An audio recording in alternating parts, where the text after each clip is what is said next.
I think this movie would have been better served if there would have been just one line of dialogue or a couple lines of dialogue that was like, "This isn't a game. We must survive this horror." And as cheesy as that sounds, it would have fit right at home in this movie.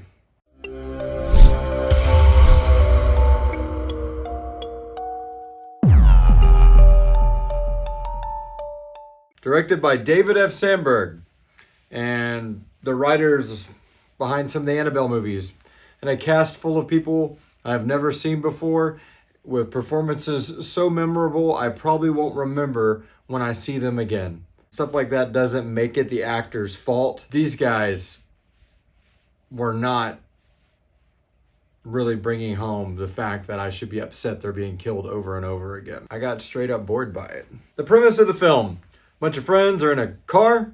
They are taking said Jeep SUV to help a friend who is coping with the missing sister or the loss of a sister, or the friends think sister's probably dead. I don't want to spoil a lot of the movie, but I do think that's a crazy conclusion to jump to. But some people go off and move somewhere else and leave everything behind. And I get that the sister might think this is her sister who left's motivation, but all the friends are pretty much like, "Don't tell her, but we're pretty sure her sister's dead and we're just doing this to make her feel better." Everybody's got a different version of empathy. But yeah, so they're on this road trip to get some catharsis in one way or another. They end up stopping at a creepy gas station. You don't want to go down that road. There is, a creepy guy. Dude plays some Russians in a lot of movies.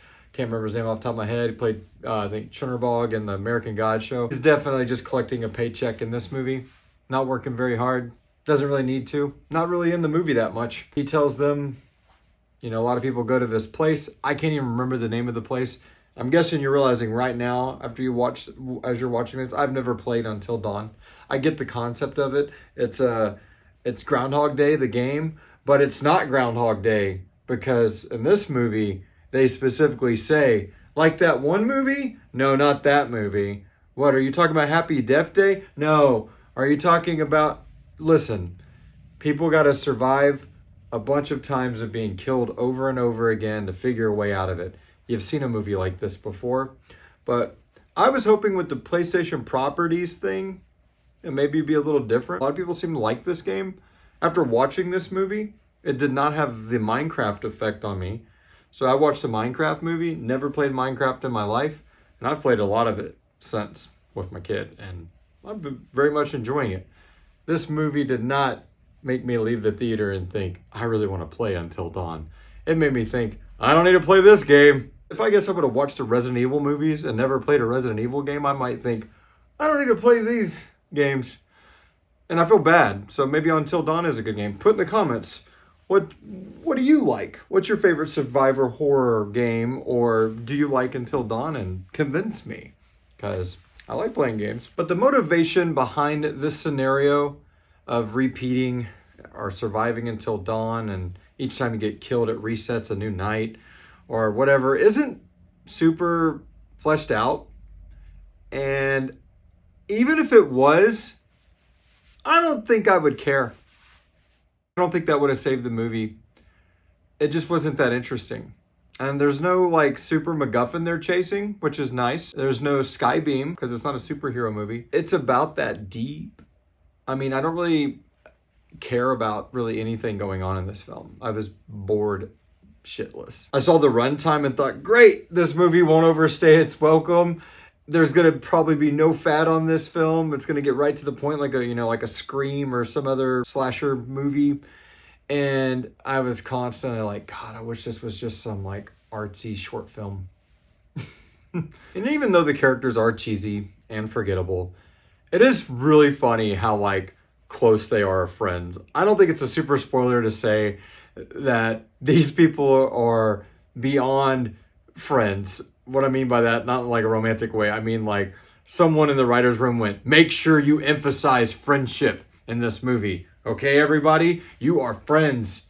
Lovers be damned will not stand in the way. Surviving and getting out of this thing? Nuh-uh. Not without your friends. You must have your friends. I wish friends like this kind of existed. I mean, maybe they do, or maybe you, when you're that young in your early 20s, you feel like your friends would go through all this with you, and then as you get older, realize maybe life's really not like that, and friends will leave you high and dry sometimes. And this is definitely one of the movies where I would not be mad at my friends if they left me high and dry. I have to say that there is an element of this movie, again, that has like Happy Death Day and Groundhog Day vibes, but there's also an element of this movie that kind of has Cabin in the Woods vibes. And I won't go too deep into that because I don't know if that's a spoiler for the game, and they make kind of a big deal of it towards the end of the movie, especially there's not a post-credits. You could tell they were like, people are probably not going to stay for the post-credits of this thing, so let's just go ahead and like cut from the ending of our surviving characters to like this thing here that sets up a sequel. But I think the movie that I kept drawing the most parallels to in this was Silent Hill. I enjoyed the 2006 Silent Hill. That might be a movie I do a retro review on. And I probably, if I was in my late teens, early 20s, like I was when the Silent Hill movie came out, and I was a big fan of his property, then I probably would take those member berries into my life and maybe like this film a little more. I don't know. I watched the Silent Hill film not too long ago with my daughter, and I felt like it held up, and she really enjoyed it. And we make Silent Hill references all the time now when we see fog in the mornings. So I don't have anything that comes out of this film that makes me think, oh man, there's an hourglass. Oh, are you scared? It just isn't going to happen. Harkening back to the Silent Hill thing, at the beginning of Silent Hill, there is a lady looking for a missing family member driving a Jeep SUV. Not a Jeep itself, but, just a branded SUV that's Jeep, like a Compass or a Patriot or whatever, or a Liberty, I think it was. And she finds herself in Silent Hill, which is a town that has gone through something because I think of like a mining thing. Again, I don't know all the ins and outs of Silent Hill. I've played like maybe 1 or 2 games, but the movie seemed like to be tied to a mine under the town. And this movie, minor spoilers, has something to do with a town and a mining accident. And guess what? Like I said earlier, our heroes are in a Jeep branded SUV, just big enough for, a cast of like 5 characters. I don't know, man. I didn't really enjoy this movie. I think it would probably earn a solid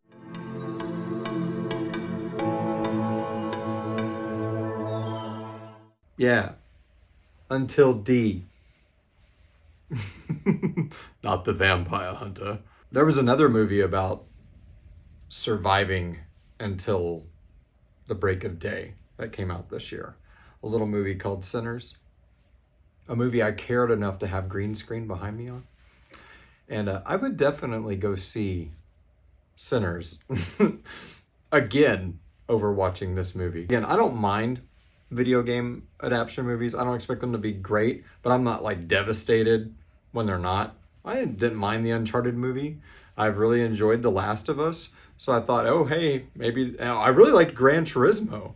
Here's a bunch of these PlayStation property movies coming. Maybe this one will at least be okay. This movie was not okay. This is definitely, in this new PlayStation movies thing, my least favorite thing they've done that I can remember. Unless there was something way more horrible that I'm forgetting that you can put in the comments.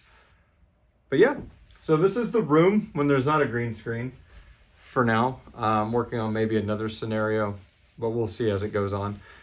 But yeah, guys, don't go see Until Dawn. Like, don't tell PlayStation properties and Sony and Screen Gems or whatever the hell made this that they need to make more of these.